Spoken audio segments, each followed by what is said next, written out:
Holândia, em Bruxelas, chegou-se à conclusão que os países manifestam a intenção, é realmente uma notícia que acaba de chegar via France Presse, que os países membros da zona euro manifestam a intenção de que a Grécia se mantenha na zona euro, mas o que é certo é que também não se foi dito taxativamente, não foi abordado taxativamente a saída do país da zona euro. Portanto, estamos aqui perante um impasse.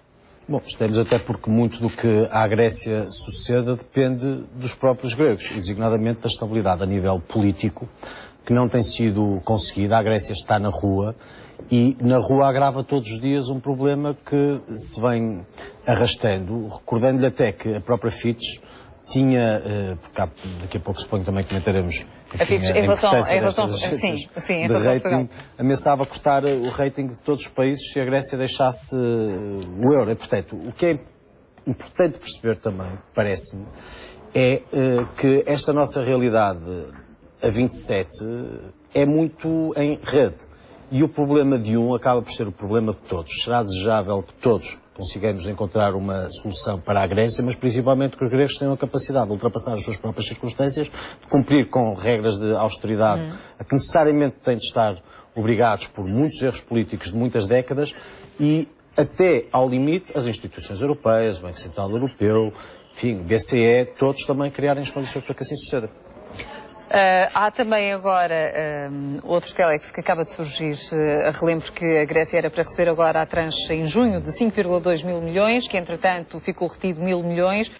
O presidente do Eurogrupo vai dizer que os 1.000 milhões serão entregues à Grécia ainda durante o mês de junho, exatamente o mês em que se saberia que a Grécia ficaria sem dinheiro. Portanto, a situação ainda ficaria mais complicada e estes 1.000 milhões poderiam aqui fazer a diferença.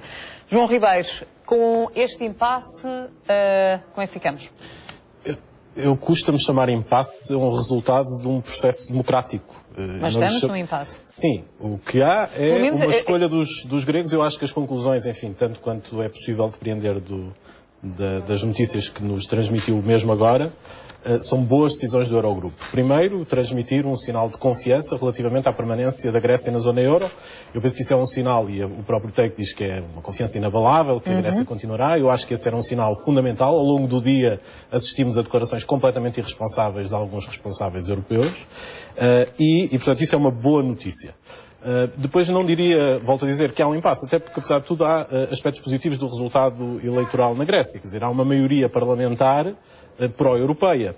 Não se tem valorizado muito esse ponto. Tem-se dividido entre a favor do memorando ou contra o memorando. Sim, também tendo em conta o resultado obtido pela extrema-esquerda. Mas também há todas as sondagens... E também as sondagens que o apontam... É verdade. Mas também há sondagens que perguntam aos gregos se são ou não a favor da permanência na zona euro, e uma larga maioria é a favor da permanência da Grécia na zona euro. Portanto, apesar de tudo, há uma base... Mas não com estas medidas de austeridade. Bem, isso é uma discussão... Portanto, há aqui uma contradição, não? Não há uma contradição. O que houve foi uma avaliação dos gregos daquilo que é a sua situação política e, obviamente, que houve um dividir de votos por um conjunto de partidos. É certo que a maioria dos partidos com assento parlamentar não concorda com o memorando que foi imposto à Grécia. São medidas que, como nós temos dito também, de austeridade excessiva e, no fundo, aquele resultado eleitoral na Grécia representa, no fundo, uma decisão democrática sobre o que é a receita da austeridade excessiva. Eu queria sublinhar outro ponto das conclusões do Eurogrupo, que nos comunicou também agora, de que não iam bloquear os 1.000 milhões, que estavam, e havia essa ameaça no ar. Eu queria dizer que isso também é uma boa decisão e é uma vitória da democracia relativamente àquilo que tem sido a imposição externa de receitas excessivas ou até da ameaça dos mercados reagirem a decisões democráticas. E, portanto, acho que imperou o bom senso no Eurogrupo.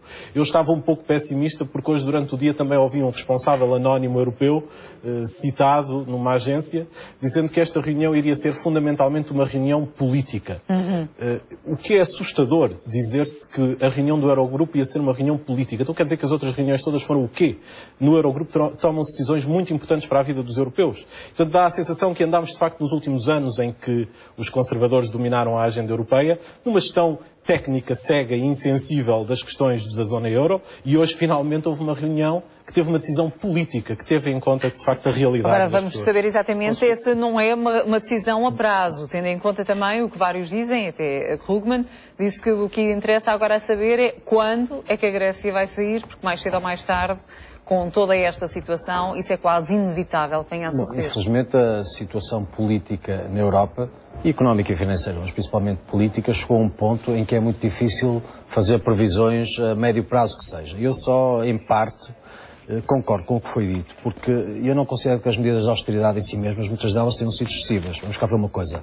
A Grécia tinha exemplos do que não pode suceder em nenhum país civilizado da Europa Ocidental, que seguramente integra este grupo a 27. A Grécia tinha, enfim, houve de resto um diário português que sumariou muito bem alguns desses exemplos, desde institutos públicos existentes para preservar lagos que estavam extintos há mais de 60 anos, enfim, comissões de pessoas que tratavam enfim, dos jardins e da floresta de hospitais que tinham 3 ou 4 árvores, cabeleireiras consideradas como, enfim, a atividade de cabeleireiro considerada como profissão de risco, dando direito a reformas a partir dos 51 anos. Desgaste rápido. Enfim, desgaste rápido. E mesmo agora, veja bem, eu sou deputado europeu, um deputado europeu hoje chega à Grécia e tem na Grécia um carro atribuído e chofer não é em Bruxelas nem em Estrasburgo, é na Grécia. Portanto, para que se perceba que as medidas de austeridade são excessivas ou não, dependendo da perspectiva com que se encaram, mas continua, uma coisa eu tenho a certeza. As coisas continuam assim?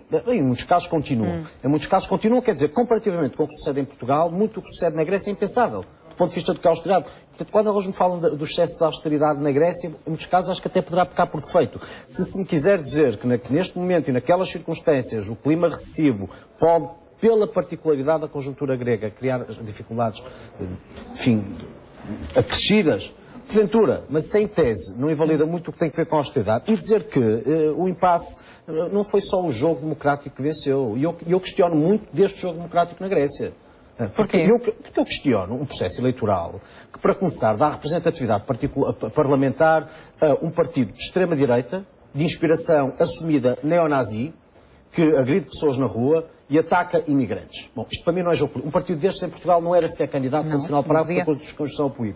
E um partido, e um país que se permite levar ao Parlamento movimentos anarcossindicalistas de rua que vivem, como é, enfim, claramente percebido, mas que não seja do ponto de vista ideológico e doutrinário, não é? Cujo objetivo não é outro do que provocar essa mesma instabilidade. E sem governo, a Grécia não sai seguramente da austeridade. Mas o não responde é porque é que isso aconteceu. Não, tudo bem, mas vamos cá ver uma coisa. Ainda bem que vão dar aquela tranche, mas vão dar aquela tranche. Se derem essa tranche a um país que não tem governo, necessariamente essa tranche é apenas dinheiro que agora servirá para alguns pagamentos. Despesas correntes. Mas que agrava tudo muito mais, até porque os tais mercados, não é? Não estão propriamente a dormir e avaliam a Grécia como um cliente cada vez mais de risco. Um país recebe dinheiro, mas isso não tem significa governo. concretamente o quê, Nuno? Que deveria sair da União Monetária de uma vez por todas? Não, isto significa que o primeiro passo ia ser dado pelos gregos. Os gregos tinham a obrigação histórica... Mas face ao que está a suceder, qual era a posição que deveria ser assumida pelo Eurogrupo? Neste momento, a Grécia, tal como está a pôr em causa e em perigo os outros países do Eurogrupo? A Grécia está-se a pôr em risco a si própria e obviamente, que o que aconteça à Grécia poderá ter impacto sistémico noutros países, designadamente aqueles que estão mais expostos à dívida, não é? Portugal, sabemos, temos, por exemplo, um banco que está exposto, ou alguns bancos que estão muito expostos à dívida grega. Nós sabemos o que sucedeu com o BPN e o impacto nas contas públicas do caso BPN. Imagine-se agora um banco em dificuldades, um outro, o que significaria para Portugal. Para não se achar que a Grécia está sozinha. Não acharmos que a Grécia está sozinha. E dizer só isto, quer dizer, se a Grécia tinha a obrigação histórica, neste momento em que tudo é tão difícil, lá, numa percepção que tem, como cá, de independentemente dessa pulverização eleitoral, trouxe partidos exóticos ao poder, vá-se lá saber porquê, embora aí possamos gastar um programa inteiro a discutir sobre isso, mas tinha a obrigação histórica de encontrar um entendimento. Não tinha que ser um governo de unidade nacional, porque continua a ser responder porque é que isso aconteceu. E este governo de tecnocratas, cujo presidente estava a tentar negociar também? Eu penso que isso será uma inspiração daquilo que sucedeu em Itália, embora em circunstâncias políticas muito diferentes. O que é importante é preservar aquilo que foi a escolha democrática dos gregos. E é preciso perceber porque é que chegámos a este ponto político. O Nuno Melo, eu percebo a argumentação, mas tem um fundo insistente de atribuição de culpa aos gregos. Os exemplos que deu, obviamente, que são exemplos que obviamente responsabilizam também os gregos, mas o problema é da zona euro. É um problema estrutural da arquitetura da zona euro e é um problema que, obviamente, os gregos terão esses exemplos caricatos que todos conhecemos, mas não são propriamente as cabeleireiras da Grécia as responsáveis pela crise da zona euro. E, portanto, há aí uma narrativa que, enfim, que corresponde um pouco àquilo que é a narrativa dos conservadores europeus e da senhora Merkel, de atribuir uma certa culpa àquilo que é as circunstâncias económicas e financeiras em que os países do Sul se encontram. Quando todos nós sabemos, e é cada vez mais consensual em toda a União, que há um problema sistémico da organização e da arquitetura da zona euro, de excesso com superávites no norte da Europa, que não compensam devidamente aquilo que são os déficits no sul da Europa. Enfim, há um problema global e os problemas da Grécia são os problemas da União. E, portanto, eu não concordaria, enfim, sublinhando e reconhecendo esses exemplos mais caricatos, mas a verdade é que as cabeleireiras da Grécia não são, de facto, as responsáveis pela crise da zona euro. Mas as cabeleireiras da Grécia, juntamente com os institutos, com as fundações, com as reformas aos todas as outras aos 50 anos, com a utilização indevida do dinheiro público, tudo isso junto justifica, obviamente, não só. E dizer outra coisa. Sim, os também já se pronunciaram sobre isso. Hoje tem esse discurso que se percebe numa lógica de que... Não vou falar de passado, vou falar de presente. O PS hoje tem este discurso que corresponde a uma perspectiva que tenta atingir um determinado objetivo. Mas eu devo dizer que eu ouvindo, também vejo, enfim, associei isso à senhora Merkel e é uma... Eu ouvi-a e também vejo um bocadinho aquela desresponsabilização à socialista que normalmente nunca atribuiu culpas a ninguém por coisa nenhuma, não é? As coisas acontecem e a culpa é sempre dos outros. O Nuno Melo, é o segundo debate que tenho com o Nuno Melo, e fala sempre de socialista com uma carga negativa. Não, como se isso fosse quase o Partido Socialista é um grande partido da democracia portuguesa que eu respeito muitíssimo, mas este é um debate político, temos diferenças. Claro. E na verdade... Mas ser socialista não é uma condição de diminua quem quer que seja. Podemos discutir as opções políticas. Claro, mas hoje... Não é pelo facto de ser socialista também não é pelo facto da senhora Merkel ser alemã que isso justifica tudo. Não, mas é conservadora e é da sua família ser conservadora, está a ver? Mas então, não pode ver uma conservadora alemã aquilo que depois me nega e eu lhe vejo assim como socialista. O Nuno Melo é o político português, se calhar, que mais defende as políticas da senhora Merkel em Portugal. Não, eu não defendo as políticas da senhora Merkel em Portugal. E eu defendo várias coisas. A começar pelo facto da Alemanha ser o segundo cliente de Portugal. Não é? O primeiro é a Espanha. E, portanto, a Alemanha não é propriamente... Isso explica muito os alemães não são propriamente... Devia dar graças a muito dinheiro que os alemães também cá metem. Sendo que eu sou o primeiro a criticar os alemães quando, principalmente, a senhora Merkel, ou o senhor Sarkozy, ou o senhor Hollande, como já se vê será, tendem a falar muito mais representando a Europa do que como chefes de Estado de São. Sim, Sr. Hollande toma posse amanhã e vai a seguir para Berlim, o que pode ser interpretado quase como uma submissão, ou não? Vamos cá ver uma coisa. Eu ouvi, cá está, eu ouvi muitos socialistas europeus. Não seria mais lógico, porque muitas vezes sucede, vários chefes de Estado, vários chefes de governo são convidados para as cerimónias de tomada de posse e depois existem reuniões bilaterais. Como é evidente, até lhe diria mais. Eu esperava, enfim, lá está, socialista institucional, François Hollande, que agora há falta de melhor exemplo dentro, agarram-se lá fora. Enfim, por exemplo, dissesse qualquer coisa do género, em causa está a Europa, a primeira coisa que eu faço é reunir com o Presidente da Comissão Europeia, Dr. José Manuel Durão Barroso. Não é? Mas não, isto mostra o que é prioritário. Quem tem poder? Porventura, mas no plano institucional, e quando a crise é das dívidas soberanas e é a 27 que deve ser tratada, isto diz tudo. E principalmente mostra no Sr. Hollande um exemplo que não é em nada diferente de quem governou os destinos da França antes disso, não é? Não vejo nada assim. Aliás, temos é que sublinhar que temos finalmente alguém na União Europeia que defende um caminho alternativo e que a primeira coisa que faz, percebendo a grave crise em que a União Europeia se encontra, fruto de 6 anos de governação conservadora, é rapidamente resolver aquilo que são os principais problemas da União Europeia. Só dizer ouvir Angela Merkel. Não se pode dizer uma coisa, sabe que a direita, o que ela tem que mudar. A direita, o centro-direita ou a direita conservadora, se quiser, não vê culpas. Sim, não é democracia não vê culpas, eu disse o centro, e a direita conservadora, se quiser, não vê culpas em todo lado, mas há uma coisa que faz, é que assume responsabilidades. Claro. Assume responsabilidades e não faz de conta que as coisas não acontecem. Mas sobre as responsabilidades, deixe-me dizer, por exemplo, uma coisa que me fez um pouco impressão em Portugal, na sequência das eleições gregas, foi ver o PSD a congratular o Sr. Samaras pela vitória na Grécia. O Sr. Samaras, se calhar, inspirará a maioria a tentar, de alguma forma, pôr em causa o consenso político que existe em Portugal. Porque o Sr. Samaras, a única coisa que inspirou o Partido Socialista foi a não fazer nada do que ele fez enquanto líder da oposição. O Sr. Samaras, enquanto foi líder da oposição, foi totalmente irresponsável e criou uma crise política sem precedentes, aliás, como se está a ver os resultados dessa crise política provocada pelo Sr. Samaras, não tendo dado nenhumas condições de consenso político para que a Grécia pudesse resolver os seus problemas. O Sr. Samaras, a única coisa que pedia era eleições, eleições, eleições, e demonstrou uma enorme irresponsabilidade. E, portanto, lá estão as diferenças. Acha mesmo que nesse jogo democrático que referi há pouco, sim, o quase eclipsar do PASOK, socialista grego, para quem não souber, Partido Socialista grego, para quem não souber, se deve a não, quê? O que se deve é que a crise grega, como sabe... Aos grandes méritos dos socialistas gregos, que o Sr. Samaras e o Partido da Nova Democracia governou na Grécia e foi a governação da Nova Democracia que levou a Grécia... É essa visão partidária da vida que não é partidária. Temos maneiras diferentes de ver a vida, não é partidária. Mas encontrava tanto exemplo cá dentro, mais próximo, que poderia ser objeto desse seu juízo de censura e nem sequer se recorda dele. Eu não fiz nenhum juízo de censura. Na sua própria casa. Gostaria agora de revelar o que o Presidente do Eurogrupo, Jean-Claude Juncker, disse em relação a Portugal, que considera que o Programa de Ajustamento Português está a progredir bem, sublinhando que ainda serão implementadas mais reformas estruturais. Portanto, ele ao fim e ao cabo dizer que está a ser levada a cabo uma consolidação orçamental ambiciosa. O reequilíbrio da economia começou bem com o aumento das exportações e foram iniciadas reformas estruturais importantes. Portugal vai implementar mais reformas estruturais, designadamente no que respeita ao setor dos serviços e mercado de produtos. Estou a citar exatamente o que Jean-Claude Juncker acabou de dizer, isto juntando agora também ao que a Fitch hoje revelou, que também disse que Portugal está a fazer bem o trabalho de casa, mas a dizer também, aqui há o senão, que a recessão vai manter-se este ano e também para o ano. Sim, diz isso e queria sublinhar que é a primeira vez que fora de Portugal se diz que vai haver recessão em 2013. O Governo diz que vamos crescer em 2013. A pior previsão que havia era do Banco de Portugal, que dizia que era um crescimento nulo, de 0%, e pela primeira vez as tão amadas agências de notação europeia, que foram tantas vezes invocadas para provocar crises políticas em Portugal, vêm dizer que a receita, exatamente, que a receita em Portugal não vai ter sucesso e que todas as previsões do Orçamento de Estado, do Orçamento Retificativo, do DEO ou do PEC, todas as previsões do Governo estão erradas. Não há uma organização internacional... Portugal, ou dizer que está no bom caminho e está a fazer bem as reformas. Enfim, o bom caminho para a Fitch não será necessariamente aquilo que eu considero o bom caminho para Portugal.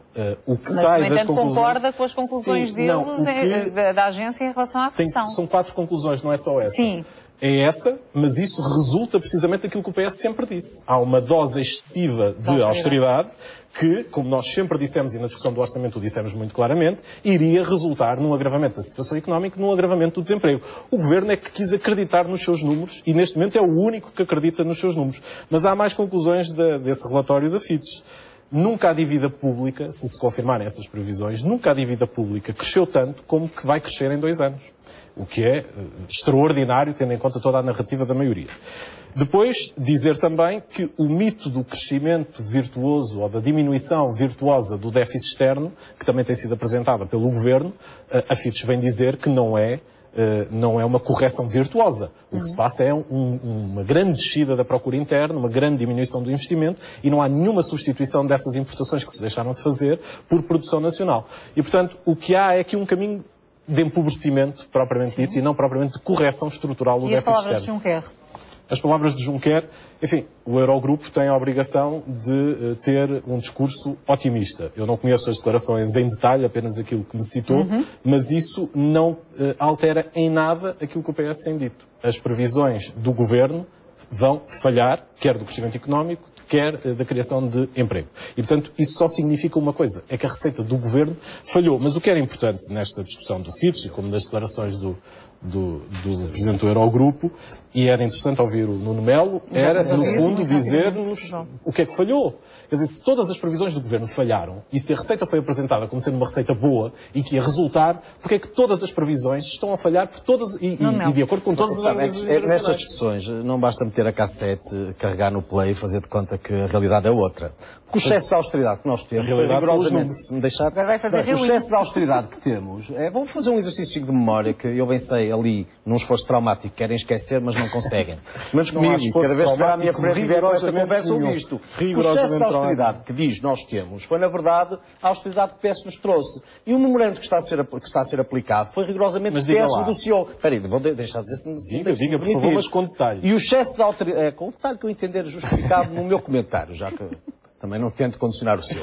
E, portanto, o excesso de austeridade que diz nós temos foi aquele que o PS negociou num memorando que agora está a ser aplicado. E eu até, enfim, vou fazer uma pergunta que não é para responder já, para me deixar dominar o raciocínio mais que não seja. A propósito, eu pergunto-lhe só o que é que o PS tinha previsto para 2012. Por falar, porque agora, neste raciocínio extraordinário, basicamente o argumento é este. Vejam 2009, o que temos é austeridade, é desemprego, é recessão, logo a austeridade falhou. Mas aquilo que o PS, no governo, previu para 2012, a propósito da aplicação do memorando de entendimento, para 2012 foi rigorosamente um quadro recessivo e um aumento do desemprego. O que temos, portanto, está a acontecer, está a acontecer aquilo que o PS no governo previu para 2012.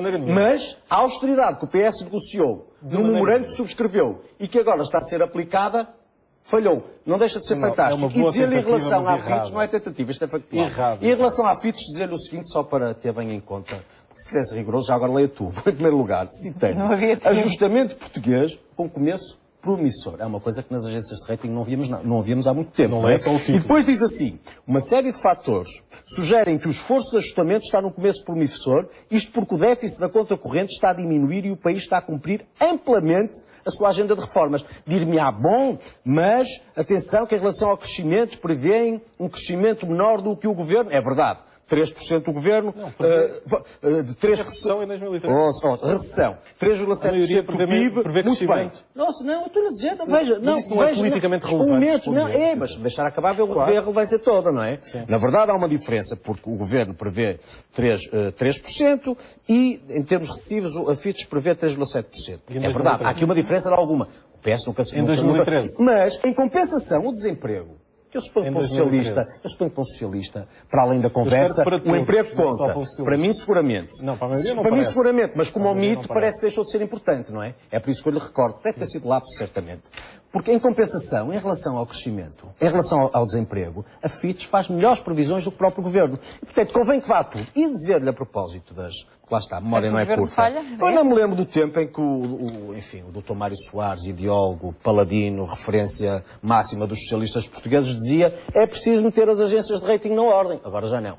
Ou então é o Dr. Mário Soares que porventura já não estará suficientemente atualizado. Assis contra ataques especulativos das agências de rating. Bem, sei que foi também acho que houve uma proposta do CDS sobre as agências de rating. E portanto, para dizer o quê? Não, para dizer o quê? Lembrar é que, repare, para dizer o quê? Há um tempo, e termino agora para lhe dar a palavra, se a nossa moderadora assim o entender.